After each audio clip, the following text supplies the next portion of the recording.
So our first speaker for tonight is Sara Avant Stover.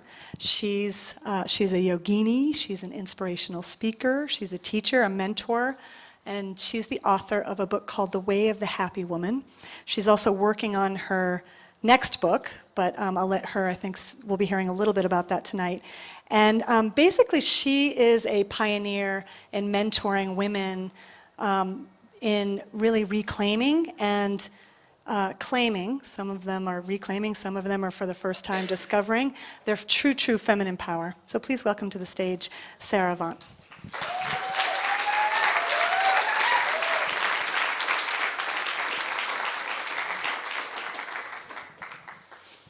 Thank you so much. It's a great honor to be here in a room full of such smart and well-dressed women, under a full moon, no less. To be honest, it's also an edge for me to be here. I am here to share a story that I never thought I would share publicly, and one that only 3 people in the world know about. My therapist, my fiance, and my spiritual teacher. But even more than tonight is an edge, it is a celebration. Perhaps even the biggest celebration of my life to date. For the insights that I'm here to share with you are the culmination of 20 years of deep inner work, both psychologically and spiritually. So the journey that I'm here to share is a snapshot into the past 4 years of my life, a heroine's journey, one that at times I did not think I would survive. But before I tell you this story, I first want to get clear on what is the heroine's journey. As Chantal said, defining emerging as coming into being through transformation. So it's important for us as women to understand that our path of transformation is different than a man's path. So we are all familiar with the hero's journey, stepping out of the unknown into an adventure, facing outer obstacles, and ultimately receiving accolades and achievements in the process. For us as women, our journey is an inner journey. And I feel that we live in a very lopsided world where the outer is prioritized much more than the inner. I have dedicated my personal and professional life to be a spokeswoman for a woman's inner world. So a heroine's journey is an inner journey into our bodies, into our psyches, and into our souls. So I invite you back with me now, 4 years ago. And lighting the candles on the way are 2 women who have helped me to get through these 4 years and to be able to be standing here today. The first is Jungian analyst, Marion Woodman. My body has a lot of energy in it. I have enough faith to believe that the feminine is forcing her way into consciousness by means of addiction. It changes lives, and it could change the whole culture. My teacher in feminine spiritual practice, Sophia Diaz. Your evolution is not measured by where you are totally together. The edge of your growth is what you do when you collapse. It's not enough for any of us to be holier than thou.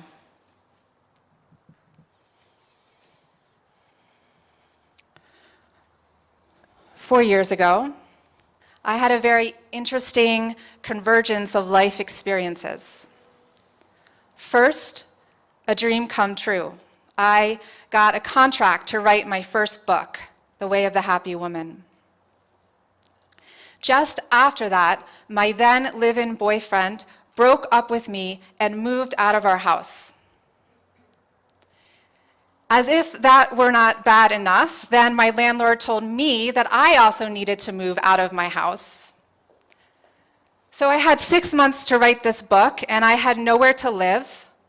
I scrambled around Boulder, looking for an apartment to rent or even a place to sublet or stay, but every path I went down ended up being a dead end. So luckily, the grace of a girlfriend came into my life, and she invited me out to stay in a home that she owned in Ashland, Oregon. So I put everything I owned into storage, saved what I could pack into my car, and I drove out to Ashland, Oregon. Once I was there, and I settled in to write my book, I started to be besieged by inner demons. Who the hell do you think you are? You're too stupid to write a book. Nice try. Why don't you just save yourself the embarrassment? You fucking loser. Your life just fell apart. Who are you to tell women how to be happy?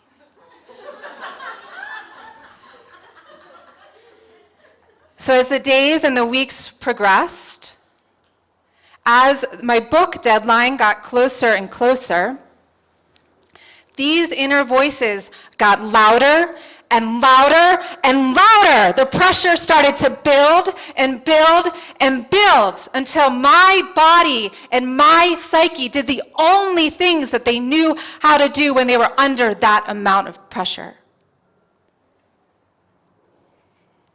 So one sticky, still July evening, I locked the door to the house.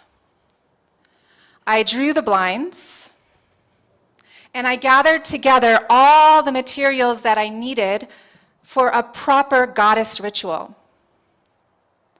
I lit a candle. I took out some dairy, some sweets, and some grains. And I started to eat and eat and eat. Beyond the point of fullness, beyond the point of self-control, beyond the point of sanity, beyond the beyond. And then I did what my teenage self knew so well. I did what I thought everything in my book had helped to heal. I went into the bathroom, I stuck my finger down my throat, and I threw up every last bit of it. As I started to come back into the bathroom, I went over to the sink, I washed the vomit off of my hands and off of my face, and I looked at myself in the mirror. My eyes were bloodshot and spilling with tears, and they were hollow and empty. And I looked into my reflection. I said, Sarah, what is happening to us? What is going on? And I thought, for sure, this is my end. This is my doomed destiny, like those great dames of literature whom I had admired as a young woman, like Sylvia Plath, who stuck her head in the oven, or Virginia Woolf, who drowned herself, or like my own grandmother, Leona, whom I never met, but who smashed the windows in my father's childhood home and slit her wrists with a razor blade. So I asked for help. I went to see my teacher, Sophia, and I told her what was going on. And here's what she said. Sarah, this is a hallelujah moment. This is what you've been practicing for all these years. This is the fruits of it. What? So I was not a failure. This was my greatest initiation as a woman, as a yogini, as a feminine leader yet. These things that I was writing about didn't make me a fraud. These very teachings created the foundation from which I could be strong enough in my root and expansive enough in my heart to hold this new amount of energy and responsibility that was pouring through me.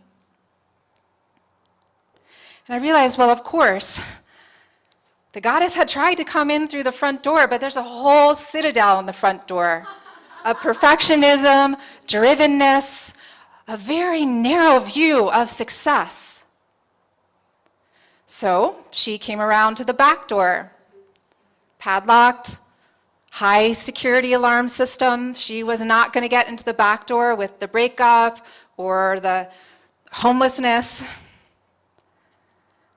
So she came in the only way that she could, through a crack in the cellar door.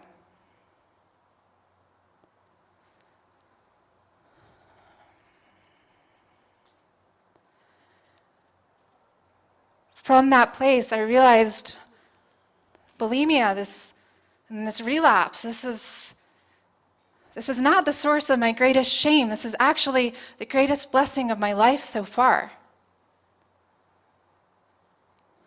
So 4 years later, I wrote that book. It was a bestseller on Amazon. It has helped thousands of women. I'm incredibly proud of it. I'm now engaged to the love of my life. And I've created a business that I love, that is based on sustainable feminine rhythms, that allows me time each day and each season to do my own depth work and to help other women to do the same. And last year we brought in multiple six figures. But none of those outer successes would mean anything without the deep roots in the inner success that I now feel. I'm no longer negotiating between a constant inner civil war. I'm no longer fearing that I'll look over my shoulder and have one of my inner selves cut me off at the knees right when life starts to get really good.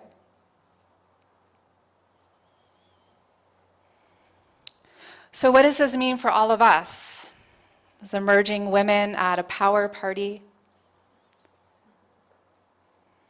To know that we all need to go through some form of initiation on our paths of transformation to emerge.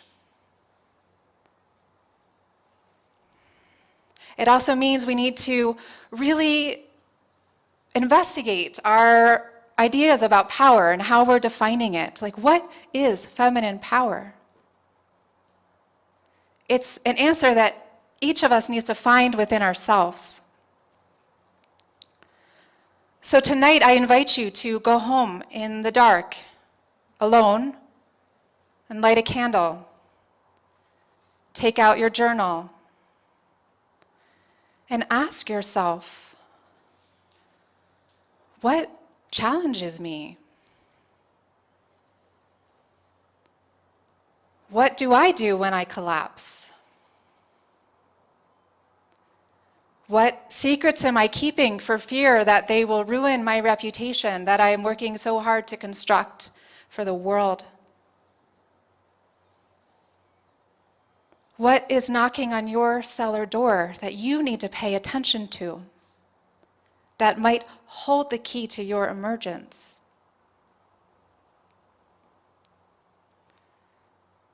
Sisters, to emerge, we have to descend. To lean in, we have to reach back and heal the parts of ourselves that we've squashed on the way up. To build our empires in the world, we have to first become sovereign in our own inner kingdoms. And when we do this, we know feminine strength of being able to stand in the tremble of the ache and the ecstasy of living our wounds as the source of our greatest power.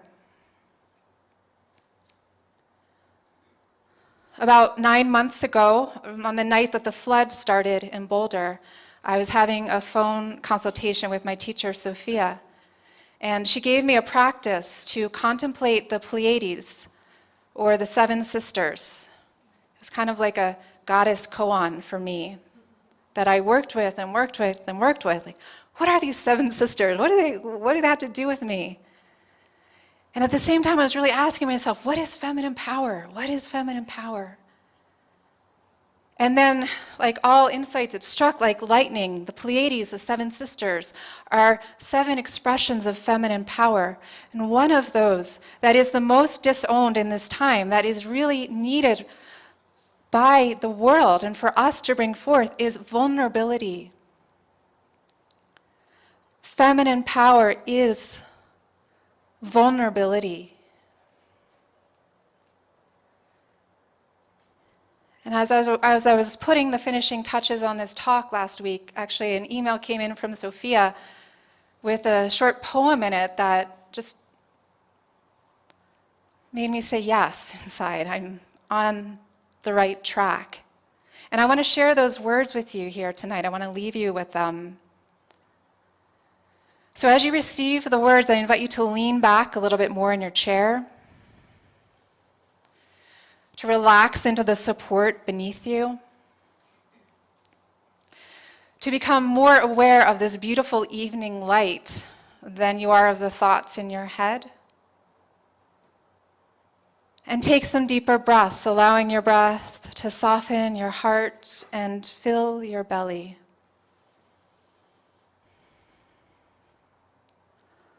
Water over sword. Tears over strife. Preciousness over hopelessness.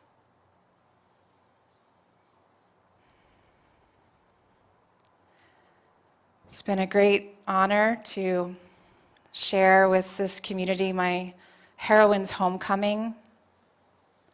And I wish you each so much courage and grace on your own heroine's journey. Thank you so much.